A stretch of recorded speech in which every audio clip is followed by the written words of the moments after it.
But it's not only the problem of the family and the problem of the economy, but there's another aspect to it as well. It's also a sexual revolution. When women are dressed and yet naked, eventually you're going to have the majority of children being born as awladu zina. Said the Prophet ﷺ, 1400 years ago in Arabia, he said it. A child being born out of wedlock, that's no big thing anymore. Everybody doing it. Huh? Marriage, that's for the birds. We don't bother about marriage anymore. Huh? This is the best of all worlds. A sexual revolution which is going to result in the majority of children being born as awladu zina, out of wedlock. And more than that,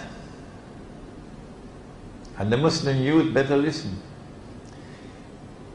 He said the time will come when people will have sexual intercourse in public like donkeys. Like donkeys. An African student wrote to me from Paris, Sheikh, we don't have to wait for that. It's right here now, just outside of my window in my university dormitory. I can look out and see them having sexual intercourse like donkeys. That's what the student told me. An African student in Paris, just about maybe a month ago. Another one told me I was in Tokyo, and on a street in Tokyo I saw them like donkeys having sexual intercourse in public. In public. What do we do? We first of all recognize this is the work of Dajjal. This is the work of Dajjal.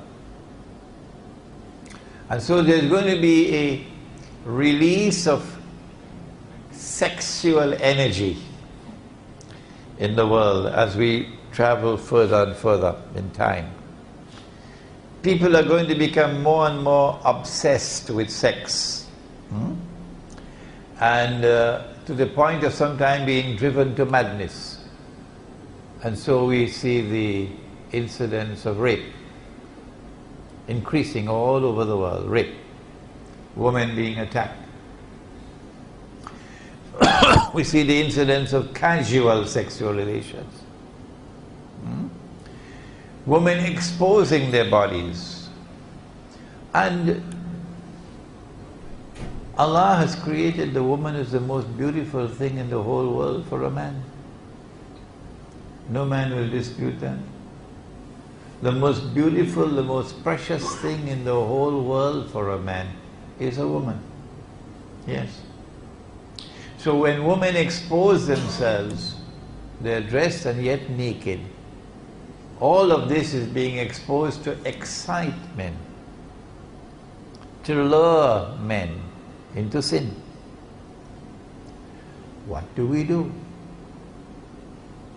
When you are a young man, you've got that sexual energy in you. And as you grow older, it becomes weaker and weaker. So the older men don't have such a problem as the younger men. What do you do? The answer is, Allah says in the Quran, Ku anfusakum wa ahlikum nara. Protect yourselves and protect your families from the fire. If you're living in an area in which women are dressed and yet naked, you just come out of your door and you're seeing them all over the place like that. One day you will look at them and nothing will register in your heart. Nothing. Because it's common. You become accustomed to it. Okay? That is a sign of decline of faith. But if you make i'tikaf, not for 10 days in the masjid, you go to the remote countryside for a whole year. And for a whole year you've never seen a woman dressed and yet naked. And then after 1 year you come back to KLCC or to Cyberjaya. When you see the first woman dressed and yet naked, something is going to shake inside of you. Something is going to shake inside. Oh my God, what is that? The world is going to end. Huh? Look at that, did you see? That is what the Prophet said will happen. Look, look, look. Then you have Iman still left in you. So if you remain in the midst of all those women who are dressed and yet be naked, tomorrow it will become business as usual. Nothing will register inside of you, and that is a sign of decline of faith. My answer is to get out. Get out and go to the remote countryside where you won't be seeing these things. There's a second thing you have to do, and that is when a man is brought up as a man and he eats and he drinks the food that Allah has created, the pure food, and when he lives like a man, he rides horses, for example, then the virility of a man is such that he needs more than one wife. When you're eating the stuff that you're now eating and drinking the stuff that you're now drinking and traveling in this iron horse where there's no exercise for the groin area, then sometimes one wife is too much.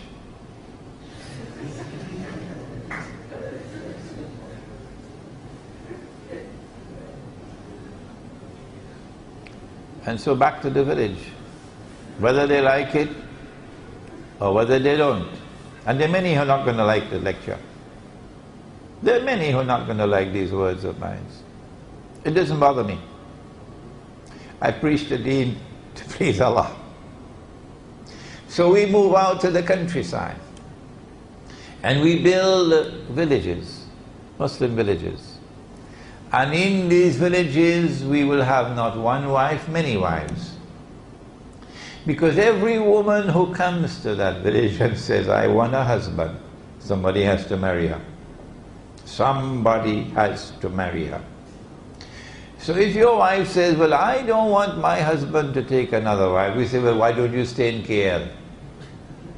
Why don't you stay in Kuala Lumpur? No. Allah has permitted plural marriages. And plural marriages has more than one benefit in it. It is not that plural marriages helps to provide husbands for so many women who otherwise would not have husbands. It is not that plural marriages help to provide maintenance for women and children who otherwise would not be maintained. But plural marriages has an impact on the masculinity of the male. Plural marriages has a positive impact on male virility, making you more of a man. And that increase in male virility has an impact on your intellectual life. You become a more versatile thinker, a more versatile scholar. It has an impact on your spiritual life, opening doors and opening windows which otherwise would not have been opened. So plural marriages is not there merely for enjoyment and excitement. Plural marriages has a more profound role to play in society. But I live in a world today in which speaking the words that I have just spoken makes you very unpopular. But Imran Hussein doesn't care for popularity. No. And so for the young man we say, protect yourself from that garbage out there. Look for sisters who are good Muslims, marry them, and have as many children as you can, so that in the end Nabi Muhammad alayhi salatu wasalam will be proud of this ummah. Now finally, before we end, why have we concentrated on the youth in this fake glamour of the modern age? The answer is because it is Suratul Kahf of the Quran more than any other surah which explains Akhirul Zaman, the age in which we now live. And in Suratul Kahf there is the story of the young men in the cave. Innahum fityatun amanu bi rabbihim wazidnahum huda. Allah directs attention. The ones who stood up and proclaimed their faith, regardless of the price they had to pay, were young men. The ones who withdrew from society, I'm giving up my home, I'm giving up my town rather than giving up my faith. And they fled to a cave, were young men, not old people like myself, were young men. And so if the flag of Islam is to be taken to triumph tomorrow, it is young men who will have to take up that flag. Suratul Kahf of the Quran.